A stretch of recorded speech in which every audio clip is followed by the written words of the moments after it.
இன்றே டவுன்லோட் செய்து உங்கள் ஃபேவரட் ஷோக்களை என்ஜாய் பண்ணுங்க. மாப்ள, ஹலோ ஹலோ ஹலோ, எதுக்கு அங்க போறீங்க? வாங்க இப்படி வாங்க. சார் இவர் என் மாப்பிள.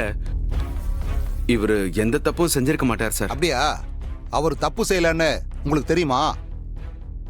சார், எங்க எல்லாருக்கும் அவர் மேல நம்பிக்கை இருக்கு. வீட்ல ஒரு தப்பான பழிய போட்டு மாட்டி விட்டுருக்காங்க சார். கண்டிப்பா அவர் அந்த மாதிரி ஒரு தப்பு செஞ்சிருக்க வாய்ப்பே இல்லை. தயவு செஞ்சு அவரை வெளியே விட்டுருங்க சார். என்னம்மா, எவ்வளவு பெரிய கேஸ், எஃப்ஐஆர் போட்டு உள்ள போட்டிருக்கோம், ஈஸியா வந்து வெளியே விடுங்கன்னு சொல்ற? சார், இது பொய்ய ஜோடிச்ச கேஸ். கோர்ட்டுக்கெல்லாம் போனா நிக்காது. அவர் யாருன்னு தெரியும்ல, எக்ஸ் எம்எல்ஏ பையன். எல்லாம் தெரிஞ்சுதாம்மா நாங்க அரெஸ்ட் பண்ணிருக்கோம். அவன் யாருக்கிட்ட வேலையை காட்டியிருக்கான்னு தெரியுமில்ல?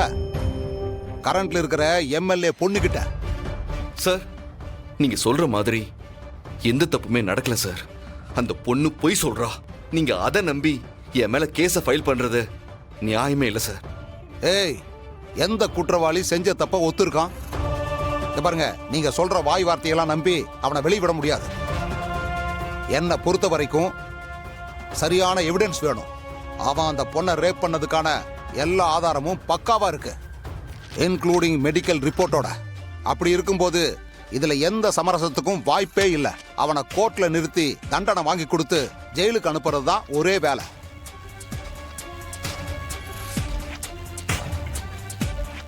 இப்படி ஒருத்தனை நம்பி வந்து உன் வாழ்க்கையவே அழிச்சிட்டியம்மா. இனி இந்த ஜென்மத்துல உன் புருஷன் வெளியே வரவே மாட்டான். 12 வருஷமோ 24 வருஷமோ யாருக்கு தெரியும்? சார், என்ன சொல்றீங்க? மாமா, என்னாச்சு? தப்பே செய்யாத ஒருத்தருக்கு எப்படிப்பா இவங்களால தண்டனை வாங்கி கொடுக்க முடியும்? நாங்க இருக்கோம்ப்பா, வாங்க பாத்துக்கலாம். அப்பா வாங்கப்பா போலாம். அப்பா வாங்க அண்ணே, எந்திரிங்க வாங்க. பாருங்க சார்.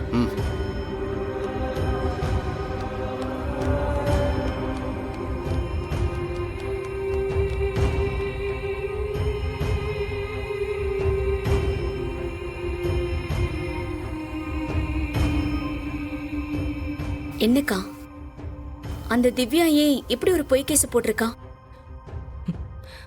அவ ஏற்கனவே என் குடும்பத்து மேல என்ன வச்சு எனக்கு தெரியாமலே வரதட்சணை கேஸ் போட்டவ. அக்கா என்ன சொல்ற?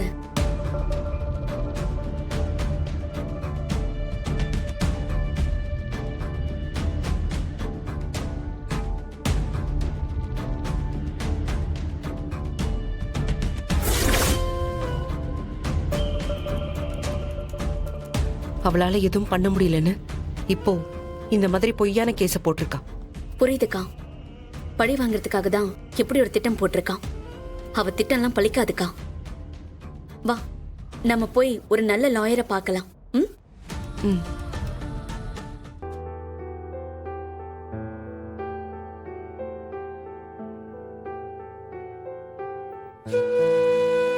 வாக்கா.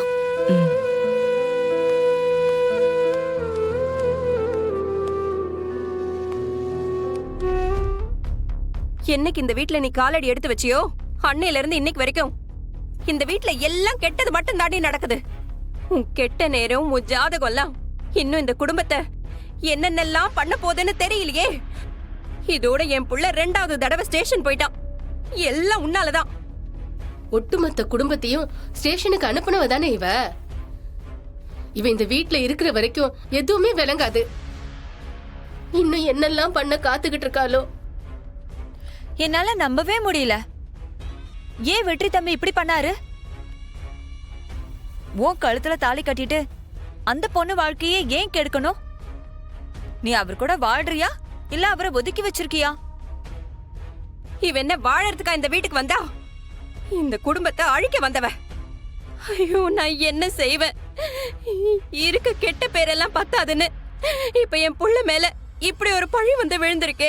ஐயோ, ஆமா, அப்படி எல்லாம் செய்யற ஆளே இல்லையே. ஐயோ, எலெக்ஷன் நேரத்துல இதெல்லாம் நமக்கு தேவையாமா? அப்பா, வெற்றி தப்பு பண்றதுக்கு வாய்ப்பே இல்லப்பா. வேற ஏதோ நடந்திருக்கு. எனக்கும் இந்த திவ்யா மேலதான சந்தேகமா இருக்கு. இதை நாம சும்மா விடக்கூடாது.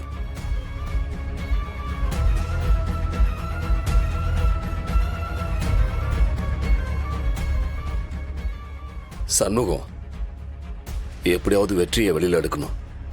லாயரை பார்த்து பேசு. ம், எவ்வளோ செலவானாலும் சரி, பார்த்துக்கலாம். நீ உள்ள போமா. என் பேரனுக்கு மட்டும் ஏதாவது ஒண்ணு ஆச்சு, உங்க குடும்பத்துல யாருமே நிம்மதியா இருக்க மாட்டீங்க.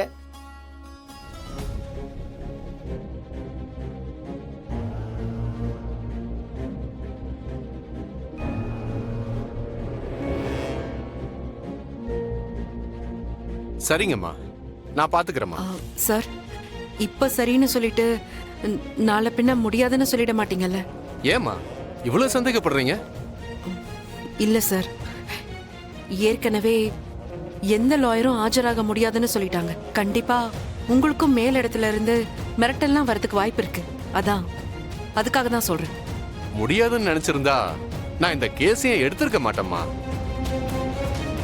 என்ன எதிர்ப்பு வந்தாலும் யார் தடுத்தாலும் இந்த கேஸை எடுத்து நடத்தி ஜெயிச்சு காட்டுவேன். நீங்க தைரியமா போங்க.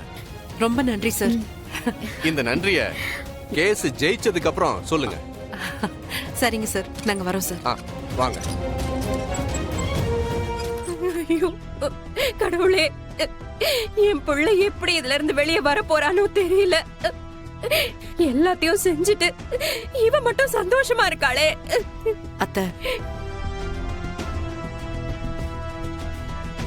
என் புருஷனை காப்பாத்துறதுக்காக யாரும் போராட வேண்டாம். அவர் நிரபராதி நிரூபிச்சு நான் அவரை வெளியே கொண்டு வரேன். ஆமா, இவ பெரிய நலாயினி. அப்படியே அவ புருஷனை கூடையில தூக்கி வச்சுட்டு காப்பாத்தி கூட்டிட்டு வந்துருவா.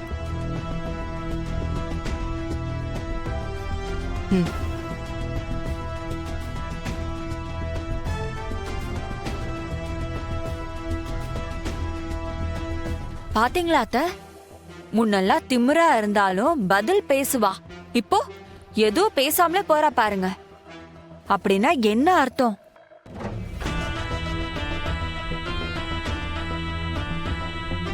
பதில் சொல்ற அளவுக்கு உங்களுக்கு தகுதி இல்லைன்னு மறைமுகமா சொல்லிட்டு போறா. அவ ஆணவத்தை சீக்கிரமே நான் அடக்கி காட்டுறேன். வெற்றி தம்பியோட இந்த நிலைமைக்கு காரணமே இவதான். இவ அவரை போய் காப்பாத்த போறாளா?